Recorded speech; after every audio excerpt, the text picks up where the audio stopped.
Kisah kelam dan romantis dari pertemuan pertama antara pencuri diabolik dan Eva Khan, berlatar belakang negara fiksi Clearfield pada tahun 1960-an. Film dimulai di sebuah kota bernama Clearfield. Kunjungan seorang wanita cantik yang bernama Eva Khan dengan membawa berlian merah muda dan sedang berkencan dengan seorang pejabat, yaitu Wakil Menteri Giorgio Caron. Kemudian mereka berdua bertemu dengan para menteri lainnya sambil menceritakan tentang seorang pencuri yang saat ini sering dibicarakan, yaitu diabolik. Diabolik adalah seorang yang mencoba mencuri permata dengan mengikuti Eva dari belakangnya. Namun sayangnya seorang polisi bernama Ginkgo kemudian dengan cepat mendekati Eva dan mengajaknya untuk berbicara di sebuah kafe untuk mengingatkannya agar lebih berhati-hati karena saat ini diabolik mungkin saja mengincar berlian yang ia miliki. Setelah mendengar hal itu, Eva seakan tidak percaya dan menganggap hal itu hanyalah sebuah mitos.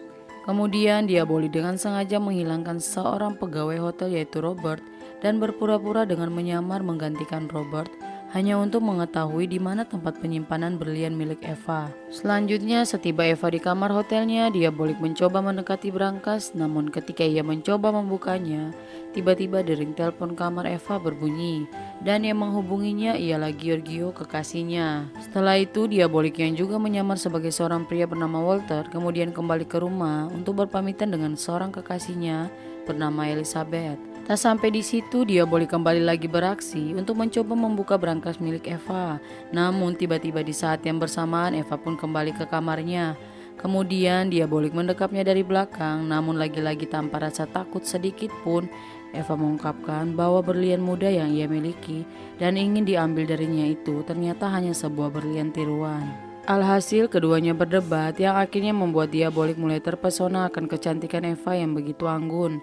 Dan ternyata hal yang sama pun dirasakan oleh Eva juga yang tertarik dengannya. Tetapi setelah itu diabolik pergi dan meninggalkannya dari kamar itu dan segera mengecek keaslian berlian tersebut. Keesokan hari Eva terbangun dari tidurnya dan dengan hati yang bahagia tersenyum karena perdebatan semalam ternyata mendapati bahwa berlian yang diambil diabolik telah dikembalikan di meja kamarnya. Setelah itu diabolik mengungkapkan siapa dirinya dengan memperlihatkan wajah aslinya untuk Eva dengan membuka topeng yang ia gunakan saat berpura-pura menjadi Roberto.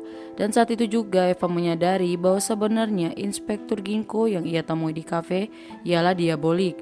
Dan pada akhirnya percakapan mereka menjadi romansa yang indah. Sedangkan di saat yang bersamaan Elizabeth telah menemukan ruang bawah tanah yang ternyata merupakan tempat persembunyian diabolik selama ini. Dan dengan segera ia melaporkan hal itu kepada polisi. Kemudian Eva menceritakan bahwa ia sudah bertunangan dengan Giorgio dan sebenarnya ia melakukan hal itu tidak atas dasar cinta yang sesungguhnya. Dan ternyata Giorgio kesal setelah menerima penolakan dari Eva. Dan setelah penolakan itu, Giorgio tidak tinggal diam dan mencoba mempengaruhi Eva dengan mengungkapkan masa lalunya untuk menikah dengan suaminya Khan. Setelah mendengar cerita Eva, diabolik berjanji akan melindunginya. Polisi akhirnya tiba di rumah Elizabeth dan menyusuri setiap ruangan bawah tanah milik diabolik. Dan kemudian akhirnya menemukan berbagai potongan topeng kepala yang selama ini digunakan diabolik untuk menyamar. Setelah itu diabolik pun kembali ke rumahnya dan mulai mencari setiap berkas milik Wakil Menteri Giorgio. Dan sementara itu polisi masuk dan akhirnya berhasil menangkap diabolik. Kemudian membawanya ke kantor polisi untuk diperiksa lebih lanjut. Sedangkan Elizabeth keluar dengan terkejut karena akhirnya ia sadar bahwa tunangannya itu, Walter, adalah orang yang selama ini menyamar sebagai diabolik.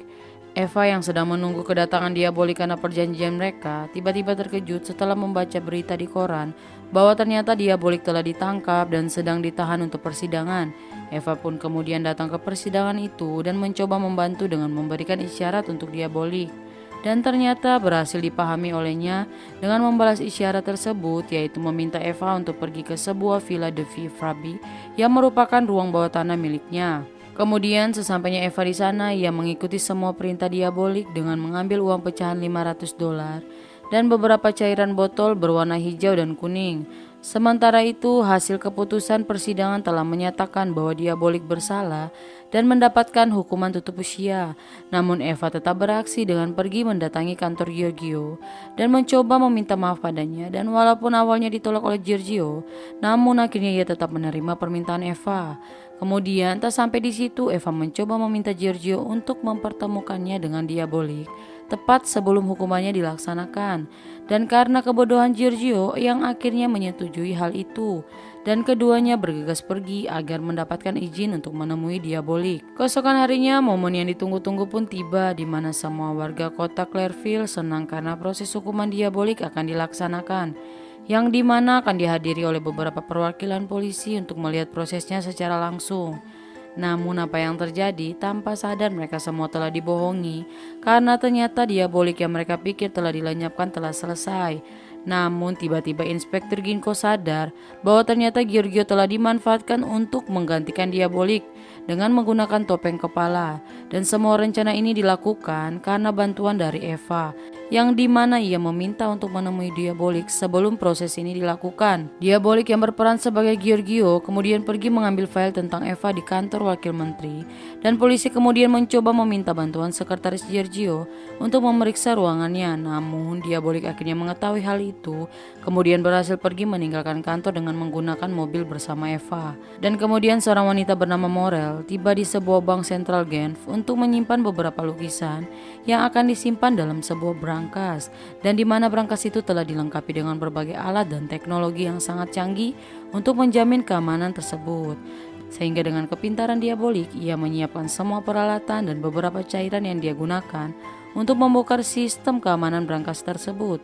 Ia mulai semuanya itu dengan cara membanjirkan tempat tersebut. Dan tiba-tiba alarm berbunyi, petugas yang sedang berjaga menghubungi petugas kebakaran.